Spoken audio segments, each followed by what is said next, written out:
Hari ini, kita mau kupas tuntas soal satu nama yang mungkin kamu kenal banget karena satu hal, tapi ceritanya, wah, jauh lebih dalam. Juninho Pernambucano. Yup, bukan cuma soal tendangan bebasnya yang, ya ampun, legendaris itu. Bener banget. Membongkar kenapa dia itu lebih dari sekedar raja set piece. Kita lihat dari awal banget, rintangannya gimana. Nah, itu dia. Yang menarik, gimana ya, seringkali pemain tuh diinget cuma karena satu skill aja gitu. Padahal dampak Juninho, apalagi pas dia transformasi Vasco da Gama sama Lyon, itu gede banget. Perjalanan dari kecilnya aja udah unik ya. Masa dilarang main bola sama ayahnya? Iya loh, ayahnya kan pensiunan militer, jadi keras gitu. Dia sampai harus diam-diam ngumpet-ngumpet gitu buat main bola. Gila. Bahkan dia sampai bikin tim futsal sendiri kan di kompleknya. Umur 10 tahun udah ngurusin tim, daftar turnamen. Dan juara, itu yang lebih gila. Bener, dia jadi top skor pula. Ngalahin tim akademi klub gede, Nautico. Skornya 6-1. Kebayang nggak? Udah kelihatan bibitnya dari situ. Tapi ya itu, perjuangannya nggak gampang.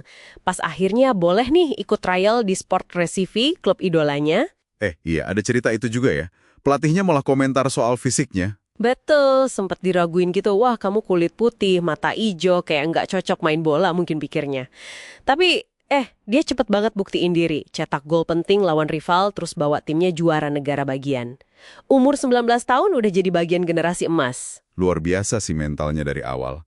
Terus, lompat ke Vasco da Gama. Awalnya juga nggak terlalu gimana gitu ya, ekspektasinya. Biasa aja awalnya, tapi dia langsung nyetel. Gol di laga pertama, nah di sini nih senjatanya mulai diasah bener-bener. Tendangan bebasnya itu. Iya. Klub sampai pesen manekin khusus buat dia latihan kan, yang tinggi banget itu. Iya, buat simulasi pagar betis. Dan puncaknya ya pasti gol itu dong, gol monumental. Lawan River Plate, semifinal Libertadores, jarak 35 meter, menit akhir. Itu sih momen ikonik banget. Bukan cuma ikonik, itu gol yang bawa Vasco juara Libertadores satu-satunya sampai sekarang. Fans milih itu jadi gol terpenting dalam sejarah klub. Tendangan bebasnya itu udah kayak, apa ya? Kayak penalti katanya. Nah, itu dia. Udah jaminan bahaya banget kalau dia yang ambil. Dia juga sempat bikin gol keren loh di final Piala Interkontinental lawan Real Madrid, walau akhirnya kalah tipis. Sayang banget ya. Tapi dia sempat dapat gelar Liga Brazil lagi kan sama Vasco, sebelum akhirnya ada masalah kontrak itu. Iya, 2 kali malah. Plus, jadi gelandang baik berturut-turut. Sayang banget emang akhirannya di Vasco agak pahit karena sengketa itu. Nah ini bagian pindahnya nih, Lyon. Ini juga dramatis banget ceritanya. Presiden Lyon, lihat dia pas lagi ada masalah hukum, Dianggap kayak kepingan puzzle yang hilang gitu ya. mereka bantu proses hukumnya. Iya. Tapi, tunggu dulu. Di saat yang sama, Rivaldo ngajak dia gabung Barcelona. Bener. Dan Barca nawarin duit lebih banyak. Ini nih momen krusial yang nunjukin karakter Juninho. Dia nolak Barca. Klub sebesar itu. Ditolak, alasannya? Dia udah janji sama Lyon. Padahal waktu itu Lyon belum sebesar sekarang. Di Brazil aja mungkin nggak banyak yang kenal. Dia bilang, janji ya janji. Wah, gila sih loyalitasnya. Keputusan yang mungkin kelihatan sepele, tapi dampaknya... Mengubah sejarah Lyon total. Kamu bayangin aja, tim yang baru 14 tahun promosi dibikin juara Liga 1. 7 kali beruntun. Itu rekor loh di 5 liga top Eropa waktu itu. Dan tendangan bebasnya makin jadi momok. Oliver kan sampai nabrak tiang kan gara-gara golnya. Iya, terus golnya lewatin Casillas di Madrid, bikin Valdes di Barca jatuh. Itu udah jadi signature move banget.